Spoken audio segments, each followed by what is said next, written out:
Today, I'm going to show you how I mix my videos in under 2 minutes in Final Cut Pro. I am not an audio professional by any means, but I know what good sound is. I know what it should sound like. I use this quick mix tip. I use this quick technique to mix my entire video as quickly as possible to get it out as fast as I can, to make sure the dialogue punches through and the music is heard very well. So I'm going to show you how I get from the final edit into the final mix as quickly as possible, because I want to make sure that when I pass this on to clients, push it onto YouTube, I want it to sound as good as possible. So this is a technique that I found that works really well. So let's jump into the computer and I want to show you the quick editing techniques. Right off the bat, the first thing that you need to do is finish your edit, finish everything that you want to do, finish all your effects, just have everything in a near finished place. Have all your sound effects in, have all your music, and having all your dialogue or voiceover in at the same time. You want to make sure that your volume is set to 0 for all your dialogue and also all your music and sound effects, just so you have a good starting point. The audio is at 0 and all the dialogue is at 0. And obviously this doesn't sound good because you can't hear any of the dialogue that is being said. You can bring down the music and try to bring up the dialogue, but this overall doesn't sound good. So one of the things that I do is organize all audio based on the roles. And Final Cut does this really, really well. So when I edit, I put everything on the main timeline as my A roll or my dialogue. So I make sure that is all set to dialogue. Then I go through and I select all the music pieces and I know which ones those are. So I just want to make sure that I only select the music, and just press Command and select all your music pieces. And then go up into the inspector, make sure you click the eye, and then switch to music. So I'm going to do that wide so you can see how it changes color. So now it changes color and it drops everything down. So music is usually the lowest point. So now the next thing that I want to do is I want to make sure that I have all my sound effects selected, make sure that none of the music is selected. Get all these little stragglers out here as well.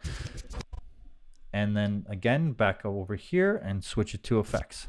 So now, if you notice, zoom in here. So we have our dialogue, which is blue. We have our effects, which is this teal. And then we have our music, which is the green. And if you want to further separate it out and you want to be able to see it, you can actually highlight them all here.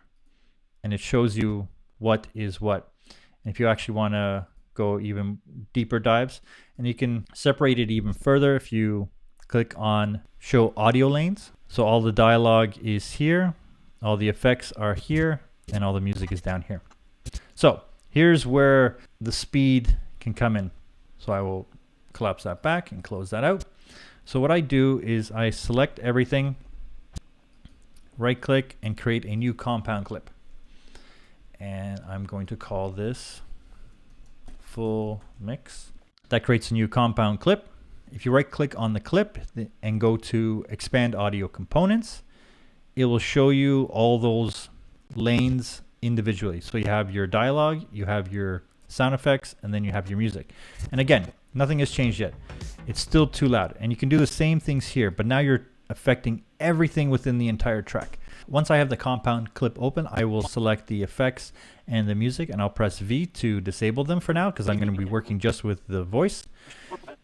So one of the first things that I want to do is I'll search for voice, but I'm under video, so it's not knowing where to look. So then I scroll down to audio and I click all and I search for voice, and I want voice over enhancement. So I double click on that, it adds the effect, and for me, I tend to switch it over to smooth male voice. I tend to leave the compressor and the de-esser alone.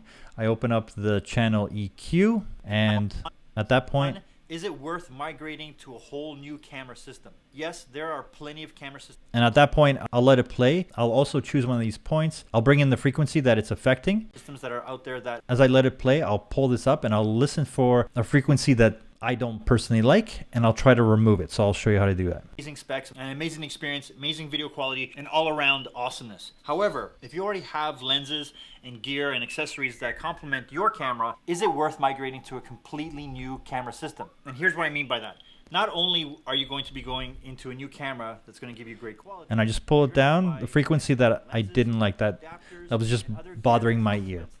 And this is a very subjective thing. You have to find that frequency that you find a little bit irritating. And by no means am I an audio professional. This is one of those things where it's very much of a subjective thing. And the people that do this and do it well, they're amazing.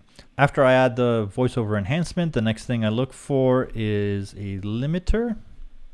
And I double click on that. And what a limiter does is that it will bring up lower volume parts of your dialogue, and it will bring down the higher volume parts of your dialogue. So as you let it play, you want to push it. Typically for my recordings, I lift it to about +8, +9. I set the release to 260 roughly, and then I set this to -3 output. And I'll leave the look at as is. Mode, I will switch to legacy and have softney on. So I want the bulk of it to be around -6, just above -6. Tweak it until you find that nice comfortable spot. And the output level should be cut off at -3. So once I have that set, the other thing I listen for is to see if there is any noise that needs to be removed. If there isn't, then I typically leave this off. However, if there is, I will turn it on and never leave it at 50. Because the noise removal built into Final Cut is actually really robotic. So if I really have to, I will set it to about 15 or 20 just to get rid of a little bit. So then I will listen to the full mix. And it's way too hot. The music is way too hot. So first thing I'll do is I'll drop it down. But there are considerations as to why I do lean heavily towards one camera system as I do to these other ones. Now the music and the dialogue are still fighting, so I'll drop it a little bit more. Whole new camera system. Yes, and then after, I do a trick that a friend taught me. He calls it the DJ mix. What he'll do is he'll take all the frequencies that are roughly around where the voice are, and he'll drop them all down, because this is where the voice lives. So you want to leave the bass and the highs, but remove the frequencies that would interrupt and interfere with the voice. So if I play this back, I've had cameras that I've had for about 10 years and I still use them. Voice punches through, the music feels nice and level. The sound effects may be a little bit hot, so I would just drop that down. But that's it. That is my quick and dirty way to mix an entire video really effectively if I need to get something out. These are very simple things you can do to make your voice punch through a lot quicker, to have the music nicely in the background so you can actually push it up a little bit higher without it affecting your voice, and have the entire mix just sound good. This is something that you can do repeatedly, especially if you have presets set for each one, or just the previous one that you have. Just copy the entire clip and then go to your next clip, and then just you can paste attributes, which will paste everything that you did, the volume, all the effects, all the audio enhancements, all the noise removal. And these are just the effects that are built into Final Cut. There's a whole slew of effects that I use as my presets. I use Isotope for the noise removal when there's heavy issues. It doesn't feel as robotic. One of my favorite plugins is Acusonus that I use, and this is not sponsored by them. I just think that they're really, really simple to use, especially for normalizing. I use Voice Leveler. Right now they have a sale on. I use these effects for audio all the time because I want all the help I can get when it comes to audio, especially when it comes to making it sound better.